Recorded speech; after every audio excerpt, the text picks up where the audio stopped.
Good afternoon, everyone. This is Wendy Myers. I'm a health and nutrition coach, and today we're on session 4 of our health transformation, our complete total body health transformation. Today we're going to talk about weight loss, and we're also going to talk about sugar and fruit and artificial sweeteners because obviously that pertains to weight loss. So let's dig in, let's get started, and get ready to live to 110.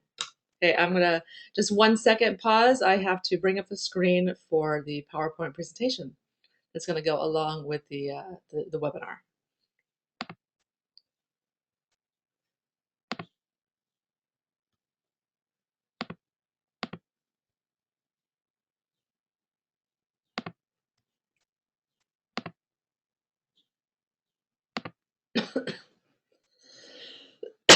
Okay, we're ready to go. Today we are going to be talking about excuse me, weight loss, sugar, artificial sweeteners, and fruit because they have a lot of sugar. Excuse me, I have a sore throat today, so you have to apologize if I'm coughing. Now today, weight loss is a little bit simpler than you may think. But keep in mind that weight loss is 60 to 70% diet. But exercise is really important for managing your weight loss. So pick an activity that you like at least 3 to 4 times a week. But studies show that exercising more than 4 times a week is a really kind of stressful on your body and can stress your adrenals. So it's recommended just to work out about 4 times a week. But keep in mind that it's really difficult to burn off a high calorie diet. It's almost impossible. Imagine eating 300 extra calories a day. This is the caloric equivalent of like less than a protein smoothie per se. But you'd have to run for an entire hour to burn this off. So you can see where I'm going with this. Most people eat way more calories than 300 extra calories a day when going over their daily caloric consumption. So it's simply not possible to burn off all of the extra food that you eat with exercise. So you have to pretty much focus on your diet to lose weight. So to lose weight, you need to completely eliminate gluten because many people are sensitive to gluten. And, many times food sensitivities like to gluten and dairy may play a role in weight gain.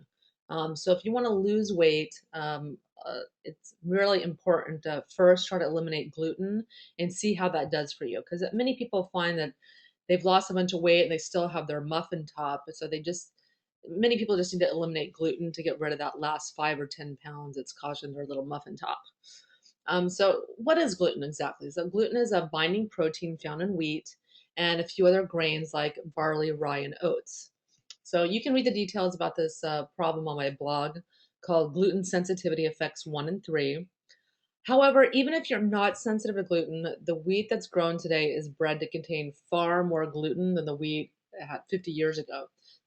People like gluten in their wheat because it makes your bread really fluffy and that muffin super fluffy.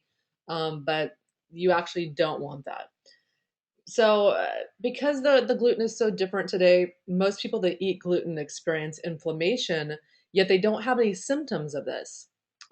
This inflammation prevents you from absorbing all the nutrients in your food, or at least some of the nutrients, which causes you to end up eating more to obtain the nutrients that you do need.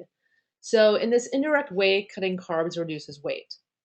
But some may need to cut out dairy in addition to gluten due to sensitivities. So gluten and dairy are usually the most common food sensitivities, but there's other ones as well. If you want to explore this a little bit more and see if perhaps these are preventing you from losing weight, you can check out my blog post. It's called Food Sensitivities Make You Sick and Fat. So I thought it was an appropriate title. So to make things a little bit simpler to lose weight, I've come up with 6 quick start rules that are amazingly effective because they help you reverse the hormonal imbalances that cause you to be hungry and powerfully reduce cravings. So for almost everyone, by only following the following quick start rules, you will lose weight, I promise you. So number 1, stay away from empty carbohydrates. This is the most important rule. You want to avoid white carbohydrates like rice, flour, pasta, white potatoes. sodas with sugar, fruit juices, things of that nature. Of course, candy, any kind of sugar and candy bars as well. Basically, avoid any fruit, vegetable, or grain no longer in its whole food form. This means no sugar. This means no white flour. You want whole grain only. And you have to cut out all the foods that increase your blood sugar because the reason we're doing this, cutting out these empty carbs, is because they increase your blood sugar, and blood sugar causes the release of insulin. Insulin is a hormone that instructs your body to store fat.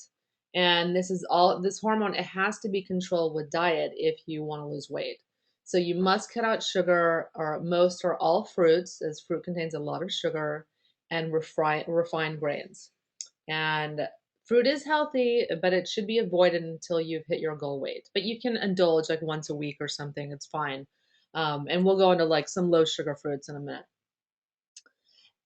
Quick start rule number 2, you want to limit grains and starches to 1 per day. This means 1 bowl of whole grain cereal, 1 piece of whole wheat toast, 1 cup of, or half a cup of brown rice or oats, a sweet or colored potato, not white, or a sandwich or a burrito with a tortilla. Try to replace the rice, pasta, and potatoes with vegetables or beans whenever possible. So while grains do contain nutrients, they cause a spike in your blood sugar. So even whole grains do this. So they're not, fail safe. But wheat raises your blood sugar even more than sugar, if that's possible. Because this whole grain, when it's a whole grain, it takes your body a long time to digest. But when it's ground into flour, guess what? Your body breaks it down really quickly, and it turns into sugar and it can make you fat. So don't think because you're eating whole grains that you're automatically protected from weight gain, or that they're necessarily like so much healthier. A lot of people have problems with grains, whether they're whole or not. So of all of these things above, they have one thing in common. They were foods that we were never or rarely available to cavemen.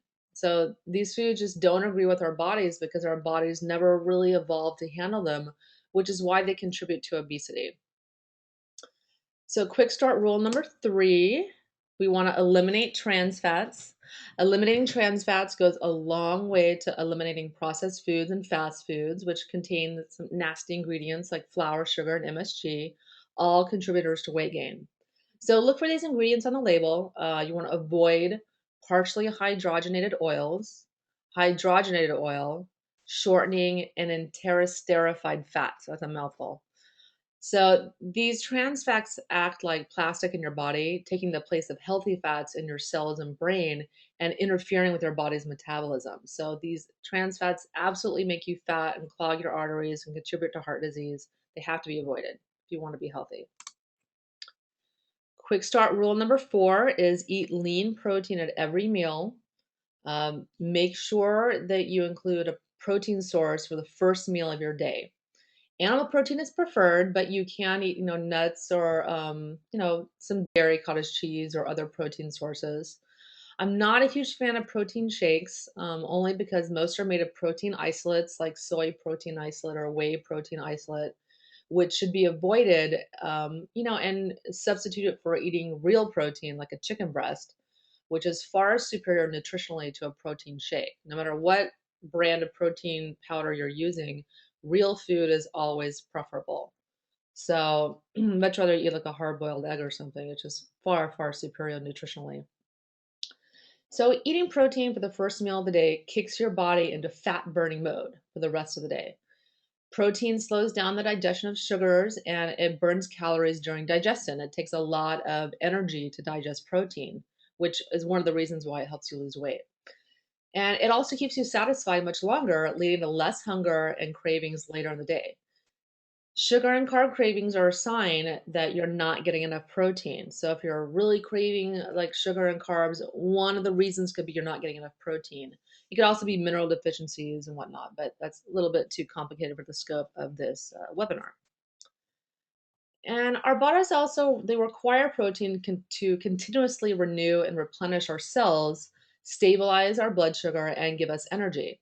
And our bodies are literally made out of the amino acids that make up protein in our food. Many foods contain protein, but the richest sources include animal products like meat, dairy, eggs, and fish, as well as plant sources like beans, nuts, and seeds. But when choosing your animal protein sources, be conscious of the way the animal was raised and what it ate. A grass-fed organic beef and free-range organic chickens are far, far healthier and more ethically sound choices than feedlot meats found in most restaurants and fast food. And nutritionally, they're completely different. When you're eating an animal that was eating what it was supposed to eat, what cows were eating grass and chickens were eating worms and things that's pecking at in the grass. These have a much higher nutrient content and much healthier fats. They're much healthier animals. And so they confer all those health benefits to you. And eating the typical meats that are found at restaurants and fast food actually cause you to have a decline in health because they have so many nasty chemicals and antibiotics and pesticides and genetically modified feed that they feed them and just real nasty stuff. And it causes a lot of inflammation and health problems in people that spend an entire lifetime eating feedlot animals. But granted, I say eat lean protein at every meal, but everyone has different needs for protein. Eating animal protein at every meal may not be healthy or preferred for some people. So just use these simple rules as a guide. You have to figure out for yourself what level of protein makes you feel good and what level works for you. And it takes some amount of time to figure that out for yourself. So, quick start rule number 5. This is an easy one. Eat 5 servings of vegetables a day. Sometimes it's hard to get in the 5, but do the best you can. Also, you want to limit fruit. Make this convenient by having veggies around the house and for snacks you can take to work. But try not to eat more than 1 serving of fruit a day. I say cut it out as much as you can because the fruit contains a lot of sugar. So if you do eat low sugar fruits, eat berries, grapefruits, green tip bananas, and green apples. Those are on the safe list. Those are okay for you to eat in moderation. Now, quick start rule number 6. Most important, don't eat 3 hours before bedtime. Anything that you eat before bedtime increases your insulin levels, the hormone that instructs your body to store fat on your little hot thighs and buttocks. And so no matter what you eat, it's going to be stored as fat. And so scientists aren't really 100% sure why this is, but even if you eat a healthy meal, kind of right before you go to bed, your insulin increases more than it normally would. So you're going to store more fat than you normally would. So definitely don't eat 3 to 4 hours before bedtime. So it's not that hard. These are pretty easy. These quick, simple, quick start rules alone will help reverse most of the hormonal imbalances causing you to only burn your food, carbohydrates for energy, and get your body into fat burning mode. It's time to flip that fat switch, and burn that fat. So now we're going to talk a little bit about fats, just as it pertains to weight loss. Depending upon your metabolism, you need to increase or decrease your intake of fat. So people with a fast metabolism, they tend to need to increase their fat since they use this fuel source very efficiently. People with fast metabolism are people that can eat whatever they want, or they're just super, super skinny. They have very low body fat percentage, and they're basically like really annoying because they can just eat whatever they want and never get fat. Those people need to eat more fats. They can eat as much fats as they want because they burn it very efficiently as fuel, and it just doesn't go on their bodies. So people that have a slow metabolism, like myself, they need to decrease their intake of fats. Not completely, but these people have a slow metabolism, which is, evidenced by weight gain, fatigue, and the inability to lose weight easily. These people tend to not burn fat for energy very efficiently. So you need to limit your fats to a degree, but this does not mean going fat free. This means eating leaner types of meats like turkey and chicken. But you do want to eat red meat once a week because red meat's very, very healthy for you. You want to avoid using too much oil and butter when cooking, though you do want to use some. And you perhaps want to, reduce your fat intake by reducing or eliminating dairy because you don't really need dairy nutritionally. But absolutely avoid using fat-free or reduced fat dairy, because the processing involved in making these products fat-free and reduced fat is extremely unhealthy. And I just absolutely would avoid it at all costs. I would never touch, knowing what I know now, I would never touch fat-free and reduced fat dairy. It's nasty, nasty stuff. So eat full fat dairy, but just reduce it.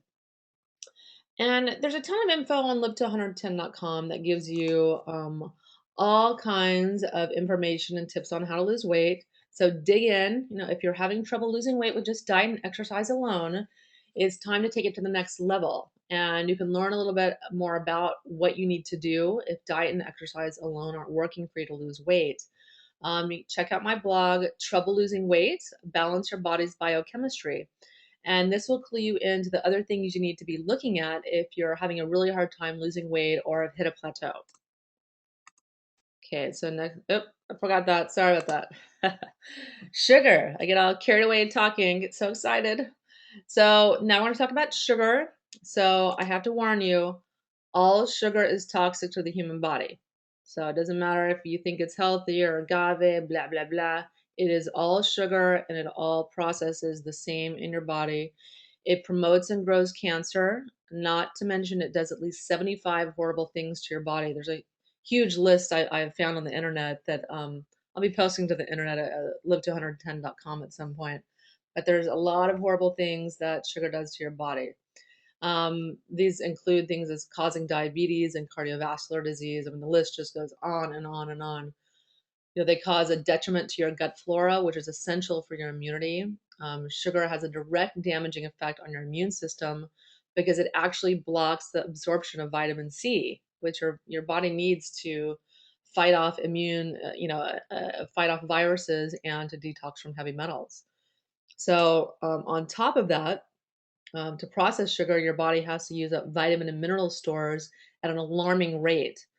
For example, 1 molecule of sugar requires 56 molecules of magnesium to process. So this is actually why we have an epidemic of magnesium deficiency in our society. And Americans consume 22 teaspoons of sugar on average a day. So, 50% of these are consumed in beverages. So you're going to cut out, if you cut out this source from your diet in beverages, you're halfway there. So all sweeteners are bad for you. This includes agave, brown rice syrup, honey, maple syrup, etc. They're all still sugar in your body, even though some of these sweeteners have a low glycemic index, so they don't raise your blood sugar as much, or they have they have other certain healthful properties. Honey has wonderful healthful properties. So does maple syrup and whatnot. But this list is not nearly complete. Any kind of sweetener that you see, dextrose, maltodextrin, just you name it, they all do the same thing in your body, and you got to cut them out, or at least attempt to cut them out of your diet. And forget high fructose corn syrup. This is a very toxic substance. It has to go directly to your liver to be processed. So people actually gain more weight um, when they consume high fructose corn syrup as compared to consuming like regular table sugar. Just studies have shown that people gain more weight because it just takes um, it's really slow to be processed, so the body has longer opportunity to store it as fat because it just, like I said, it has to go to the liver to be processed, and the liver can only do so much. It won't work at one time. So this stuff is deadly. It's contaminated with mercury and it's made with genetically modified corn. So you should aim to eventually eliminate it from your diet altogether. Read labels and don't eat anything with corn syrup or high fructose corn syrup. So remember that, excess sugar in any form, including fruit, can have negative implications. First, it causes a sudden jump in your blood sugar, which signals the body to release the storage fat hormone insulin. In this way, excess sugar can contribute to fat accumulation and also inhibit your ability to burn stored fat. So if this happens repeatedly over time, the body can eventually become insulin resistant, leading to type 2 diabetes. So I highly recommend doing a sugar detox, like the 21-day sugar detox on balancedbites.com. But look for my sugar detox program coming soon. I'm in the process of writing and developing it, and I can't wait to get it up onto the website. So stay tuned for that. So pretty soon we're going to talk about, or right now actually, we're going to be talking about artificial sweeteners. These include Equal, NutraSweet, Sweet and Low, Splenda, and many, many others that are coming onto the market. Many people are anxiously awaiting the latest and greatest artificial sweetener that they can sweeten their teas and sodas with. Now, these are surprisingly carcinogenic, especially the aspartame that you find in Diet Coke and sugar-free chewing gum. Aspartame is really, really frightening. It was originally developed as an ant poison. Yes, it was an ant poison. So, in fact, if you have an ant problem in your home, if you sprinkle, I forget what, I think it's NutraSweet that has aspartame in it.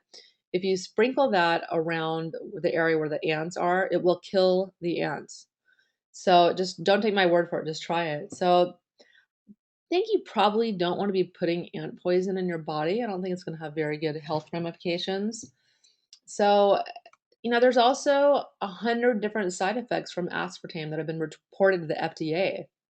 It causes headaches, seizures, and there's even been reports of brain tumors. It's absolutely proven that excessive consumption of aspartame causes brain tumors, and is one of the reasons why brain tumors have increased. The incidence of brain tumors have increased so much since aspartame has come onto the market. It's really frightening. So, most notably, aspartame releases formaldehyde in your body, which is a known carcinogen. It then excites and kills brain cells. And all the other sweeteners carry their own list of side effects, so just steer clear. The best sweeteners that I like are stevia, Lakanto, and xylitol. Stevia is uh, an artificial sweetener that it's fantastic. You'll get a slightly different taste, but it's still sweet. Um, Liquid stevia tastes better. I like the liquid better than the powder. And it's just it comes from a plant. It's all natural, and there have been no reported problems with it or side effects. Just try to make sure you get one where the liquid bottle says it's only stevia. That it doesn't have added other sweeteners like dextrose or maltodextrin or something like that, which aren't made from GMO corn. But sometimes manufacturers sneak that in just to make it, even sweeter and more palatable. Um, let's see. So Lakanto is popular in Japan. It hasn't really been that popularized here in the United States, but it's something you can probably find online. I read about it in bodyecology.com, the body ecology diet. And you can't use stevia in cooking so much, but that's where Lakanto comes in. It's a great granulated faux sugar that you can bake with. But like I said, you have to order it on the internet. Now, xylitol is another artificial sweetener. It's an alcohol sugar, and like any artificial sweetener ending in OL, um, it's an alcohol sugar, which some can cause intestinal distress, bloating, and gas. But if you don't experience these symptoms, feel free to use xylitol. It's a fantastic sweetener. However, I suggest you avoid truvia and stevia in the raw. Trivia goes through 49 different processes to make the final product. So this is a highly processed, highly toxic product. It uses very real nasty solvents and other ingredients in those 49 different processes. So avoid trivia like the plague.